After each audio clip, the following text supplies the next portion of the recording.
inclusive in that the chatbot can communicate with users via voice note to facilitate the blind or those who are not sufficiently literate. To register, send the word FUNDU to UNICEF's YouReport WhatsApp number at 876-838-4897. You will then be prompted to register. After that's completed, you will receive notifications encouraging you to complete various skill-building tasks. Approximately 3,124 children 0 to 6 years old with developmental disabilities are currently receiving early intervention services. These include speech and physiotherapy, advanced developmental screening and evaluation, counseling, community and center-based interventions, and behavior therapy. The services are being offered free of cost by the Early Stimulation Program through the Ministry of Labor and Social Security. Portfolio Minister Pernell Charles Jr.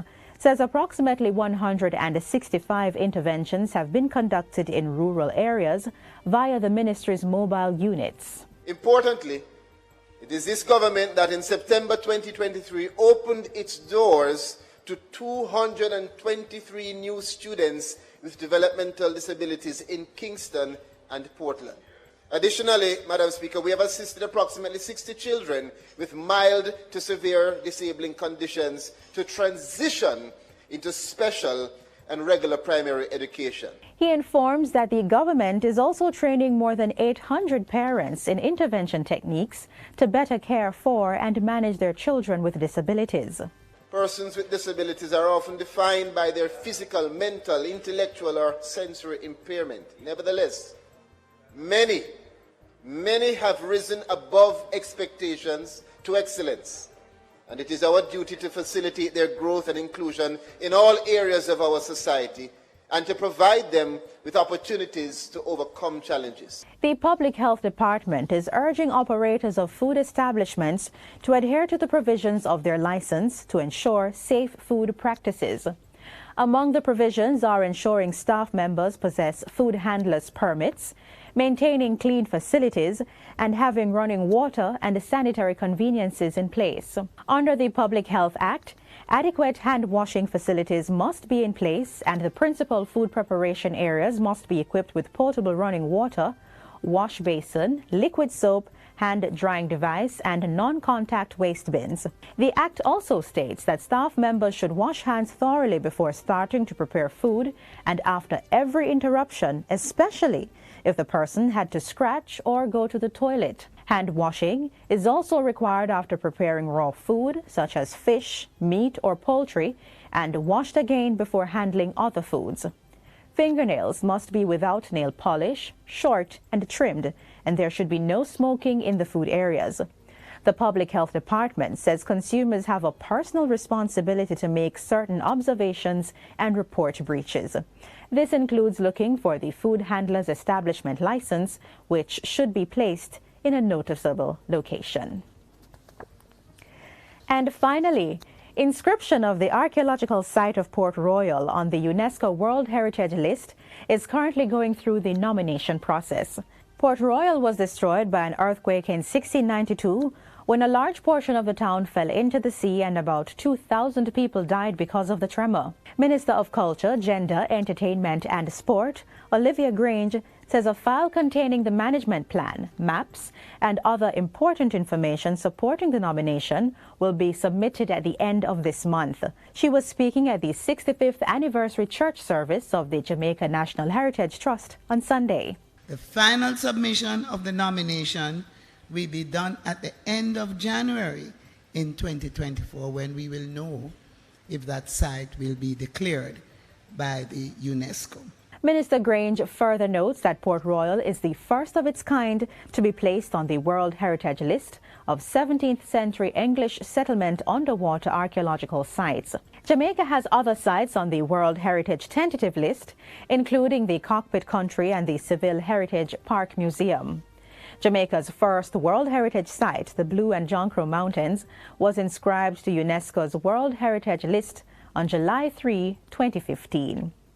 And that's it for JIS News Today. I'm Lisa Rowe. Thanks for watching.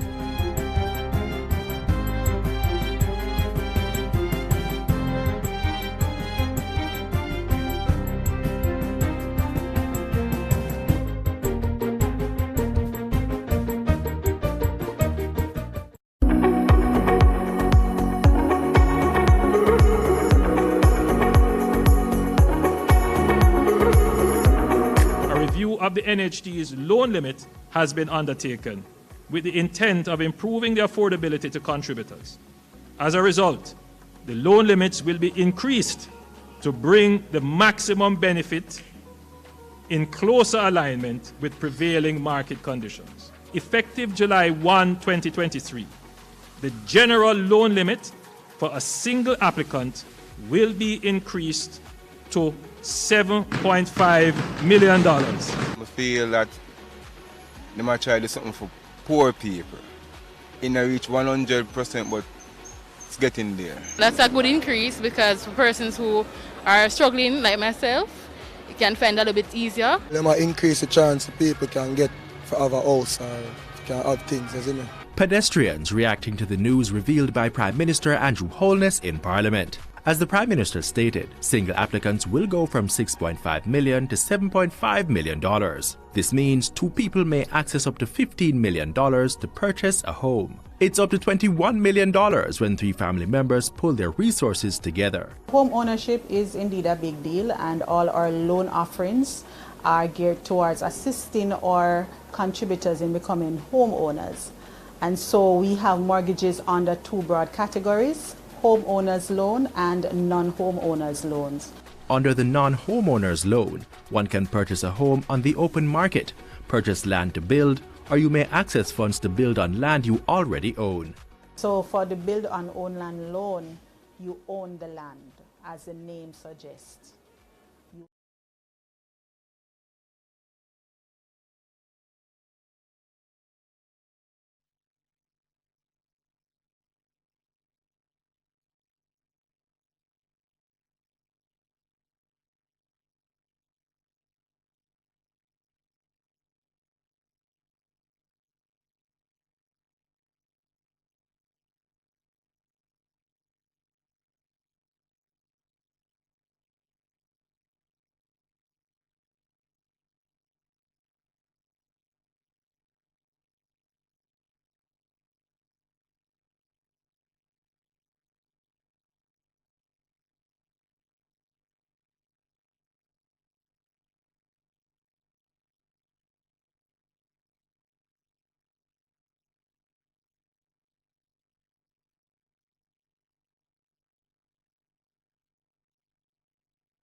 Hi, good morning, and welcome to another edition of our post-cabinet press briefing, where we update you on important government announcements and events from cabinet.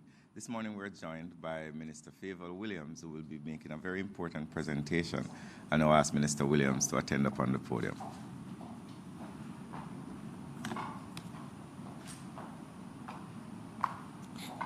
Thank you, Minister Morgan. Good morning, everyone.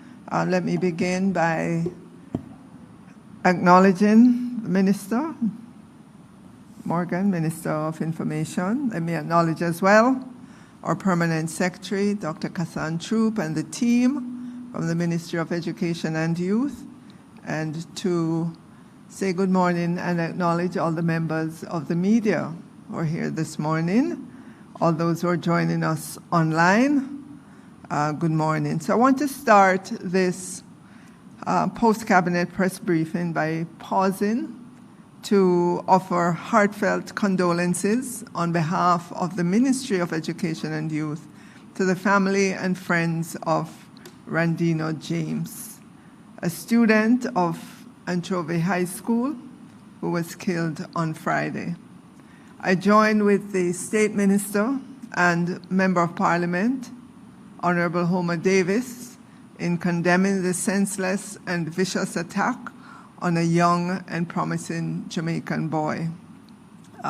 We would have heard the report that last Friday, Randino, who lived in Montpelier, was playing football and was seeking shelter at a bar from a sudden downpour of rain when a vehicle drove up and two men alighted. The men, according to the police, entered the bar, opened fire, hitting Rodino in the upper body. He was pronounced dead at the hospital. We also understand that a female was injured, and we pray for her speedy recovery. We categorically condemn attacks on our students. I know that our grief counselors from neighboring schools, Anchovy Primary School and Cambridge High School, continue to work with the grieving students, teachers, and family.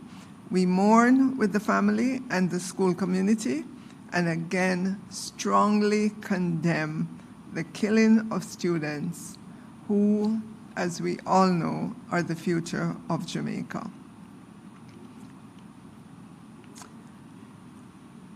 Under the heading of unacceptable behavior, I want to say again that while we at the Ministry of Education and Youth and as a society perfectly understand the overflowing of joy that accompanies a win at sporting events, we have zero tolerance for behavior that seeks to tear down and destroy, as we would have witnessed on Monday morning.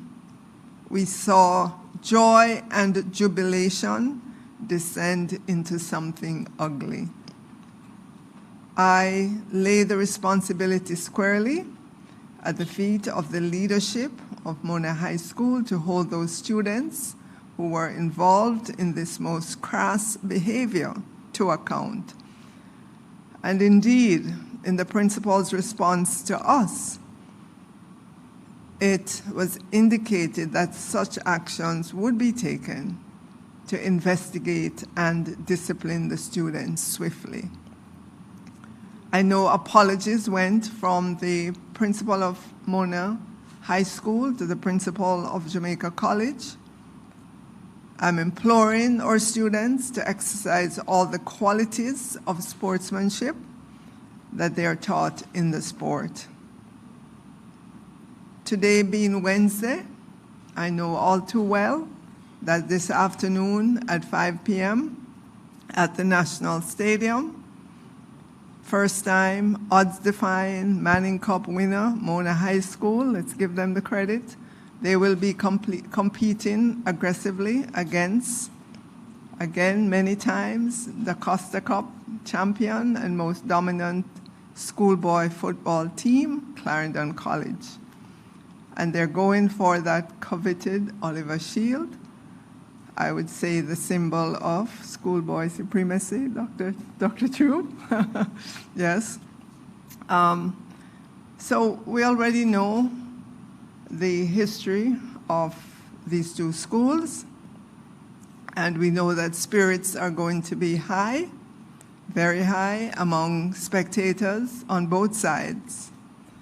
And so I'm adamant that we do not want to see a repeat of what happened last Friday night when spectators stormed the field and brought about a premature end to the celebrations. So we're calling on our boys and girls, we're calling on our parents, we're calling on all spectators to remember that this is not just a national event, it is also an international event because Jamaica is on show to the rest of the world. So we want to fly the Jamaican flag high and display the best sportsmanship that we can. Again, we do not want the event to end prematurely due to any unruly behavior. And so in that vein, I call on ISA, the sponsors, and all involved in executing this event, this upcoming event, to ensure that there are no breakdowns in the security arrangements. We want everyone to have a safe and immensely enjoyable game. And on the important matter of behavior, I want to talk about the new behavior change support model that the Division of School Services has been introducing in our schools. It is a new way of bringing together the many services that currently exist under the Ministry of Education and Youth so that we can serve our students more powerfully. It's called the Behavior Change Support Services for Students, and it's emphasizing a team approach. So what is the Behavior Change Support Services for Students? If you look at the range of services, it's health promotion, it's health education, it's guidance and counseling and mental health services, it's a healthy, safe, and secure school environment, it's nutrition health services, it's student health services, and it's behavior change support. So when we talk about behavior change support services for students, that's what we're talking about, the list that I just went through. What we're doing in our schools, we want to ensure all students have the best opportunity to participate in the teaching and learning program in their schools and to develop healthily. We want to ensure that basic health, mental health, safety, security, behavioral, and nutritional needs of students are met. We want to promote health and pro-social behaviors, as well as help students to develop life skills that enable them to make positive decisions and manage their developmental issues. This emphasis on the collaborative or team approach by those who are empowered to offer the services is to ensure that all students have the best opportunity to participate in the teaching and learning programs in their schools. So if you go to the next slide, what you will see right on that slide is how we are approaching this. So this would be the typical secondary school in which, of course, there's a principal or vice principal. All the behavior change support services would come together as a team. So in our high schools, in our secondary schools, we have guidance and counseling. We have an HFLE, health and family life education teacher. We have safety and security in the form of a dean of discipline, and we have student health services, generally in the form of a school nurse. Traditionally, these different providers, let's call them that, have operated singularly in delivering the services. We are saying that it's going to be a more powerful delivery on behalf of the students if all of these persons come together as a team to share information about the student in order to be able to help that student more powerfully. So, and we have demonstration of that in other spheres of life. In the health field, there are doctors and nurses who get together to discuss the patient's issue. I am sure in other industries, in the scientific industry, scientists get together to discuss a particular project. In our schools, we want to begin to see this because, just as a for instance, let's say a student shows up to the nurse with a broken hand. Yes, the nurse will treat the broken hand or get additional services, but you also want the nurse to be alerted to the fact that this could be more than just an accident, a broken hand. And so you find that we'd want the nurse to involve the teacher, the guidance counselor, to come together so that there is a better understanding of what exactly is happening to the student. Another example, a teacher could notice something about a student in the classroom, and the teacher is busy. She might just refer the student to the guidance counselor, but beyond the referral, you want that teacher to also bring that knowledge to this team on behalf of the students. And I'm sure you can see how much more powerful, I know I've used that word several times, but just how much more effective the services that we can bring to help that students. Jamaicans should know that in our schools we have 1,200 guidance counselors. We have 139 established deans and others who are acting in the position. We have 180 HFLE Health and Family Life educators, one in each secondary school. We have 120 nurses.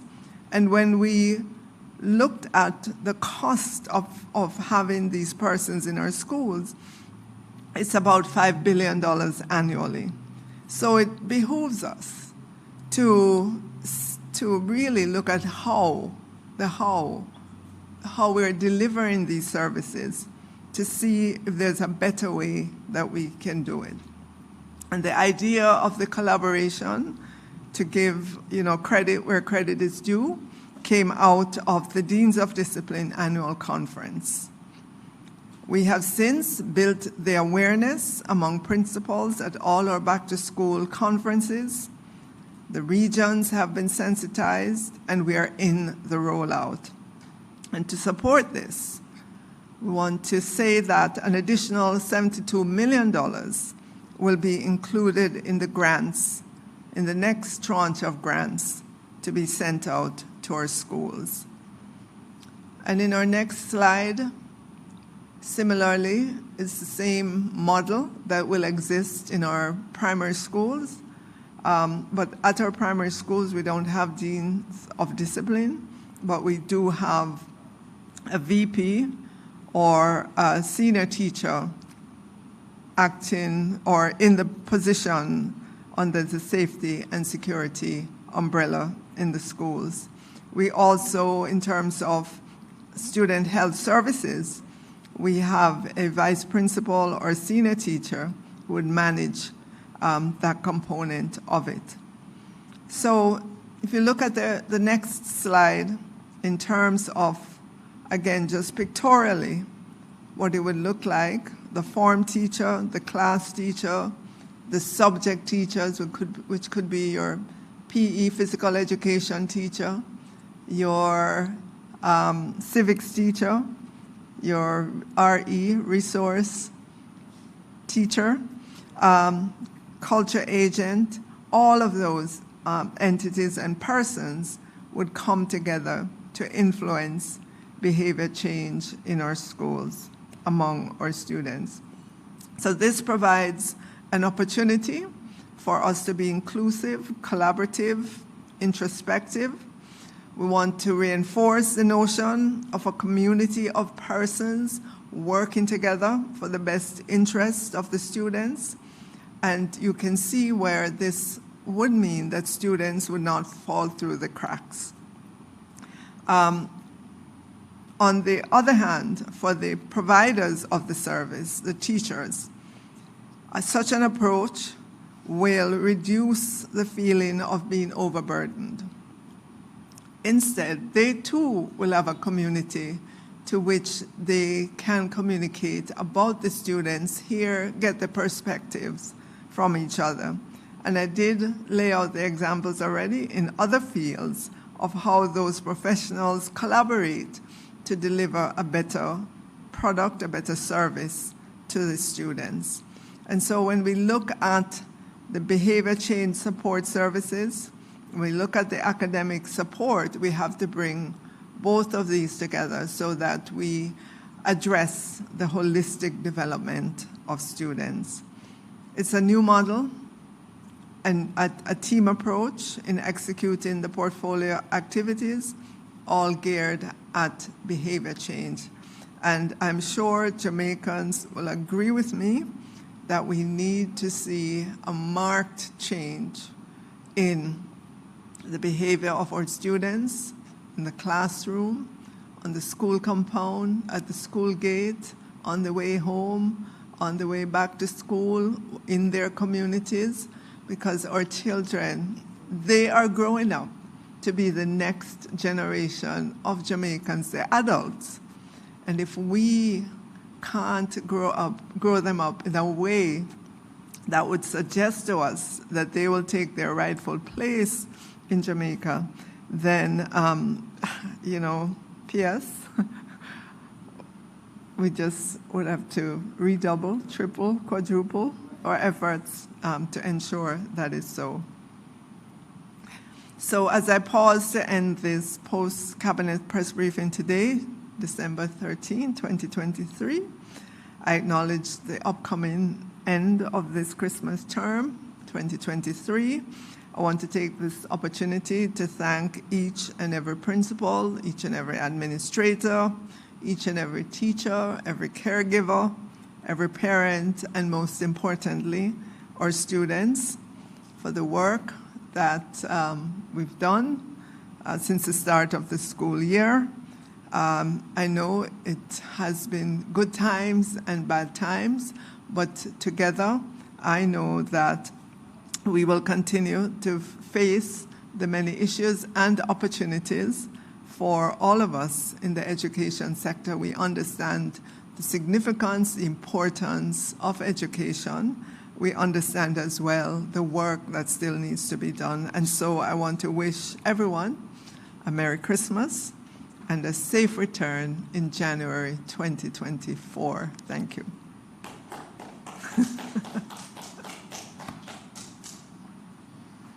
Thank you very much, Minister. I would like to apologize for the absence of Minister Samuda. He had an emergency this morning, so he's not able to make it. But we're willing to take questions. I think this is our final post-cabinet press briefing for the year. I would like to thank particularly you, Minister Williams, for being a constant supporter of post-cabinet. Also, members of the media who turn out, and also our support team here, the Jamaica Information Service, live streaming on the Public Broadcasting Corporation, and the support staff and team from the Office of the Prime Minister. Do we have any questions, Naomi? Morning, Minister. Happy holidays for those tuning in to you here. Just two questions online from members of the media.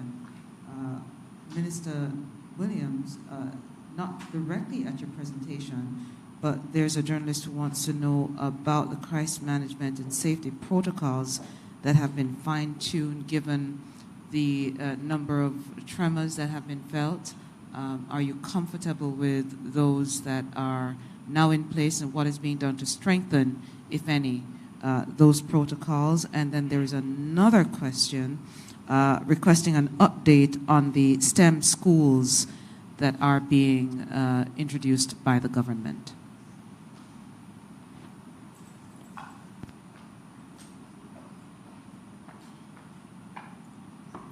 Okay, if I understand the question, the first one, they're asking about the protocols for earthquake. In our schools, if it happens while students are in schools, we do have long-established protocols. We do have drills in our schools. We work collaboratively with ODPEM to ensure that disaster management principles and how they're executed and arrangements are well known and understood in our schools while students are there. As you're well aware as well, for other disasters other than earthquakes, let's say storms or so on, or schools or shelters. And so again, there's a tight working relationship between the agents for disaster preparedness and our schools. So there's heightened awareness in our schools about disasters, fires, and most recently, the bomb threats. You saw that there was immediate action on the part of principals in all our schools that received such threats. We were able to collect information almost instantaneously. So there is a well-established protocol in terms of disasters. Of course, we should always go back and review and ensure that we're not missing any new initiative, any new action that we should take.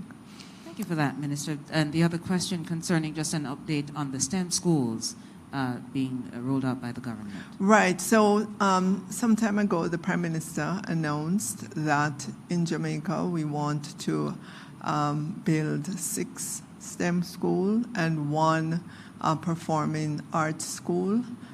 Since then, the Ministry of Education and Youth has been scoping out different areas, and those areas would be informed by not only the existing population needs, but the projected population needs in different parts of Jamaica. You would have seen us do an initial ceremony at the Greater Bernard Lodge, declaring that that's an area for a STEM school as well. And then we made another announcement of a school in St. Anne. And the location we're pretty close to deciding on the location there. So it is the execution of the policy of the government of Jamaica to ensure that in our education system, STEM is explicitly recognized, and our students have the ability to be in an environment in which the STEM subjects are integrated. Currently, as I've said before, we do teach all those STEM subjects. We've done so over decades, but we haven't brought them together in an integrated way. When we look at models in other countries that are successful, we see what they're doing to have a closer working relationship with corporate entities who are, STEM entities as well, to bring them closer into schools so that students can have work experience with those entities. And we want to move quickly along that environment. A STEM school, a STEM environment requires a certain kind of school, a certain kind of configuration. It requires teachers to have a different kind of sense about how they manage the classroom. Students would do more project-based activities. Chairs in the classroom may not be arranged in nice, neat rows. They may be, in groups, over here. It's a different way of teaching and learning in our schools than we're traditionally used to. And so we have the mandate to execute on this, not just the infrastructure, but to ensure that we work with our teachers' colleges as well. New teachers coming into the system would have that understanding, to work with our existing in-service teachers as well, so we can reorient them to the new STEM environment. Thank you, Minister. There is a question for Minister Morgan, but this individual wanted to just do a quick follow-up on what you just outlined, and the question being, the question being, why not then retrofit some of the technical high schools to make them into STEM schools as well? We're doing that, and actually this morning we were supposed to talk about our expanded TVET approach in our schools, but we will talk more in depth about that in the new year. Yes, we will be doing that because obviously 6 STEM schools will not be able to accommodate all our students all across Jamaica. And so yes, we have to look at the existing infrastructure of our schools to retrofit as well, to upgrade labs, which we have been doing. So all our technology labs in our high schools have been upgraded. I know we're doing another round in terms of providing state-of-the-art laptops and other resources in our high schools, especially those that have more than 1 labs.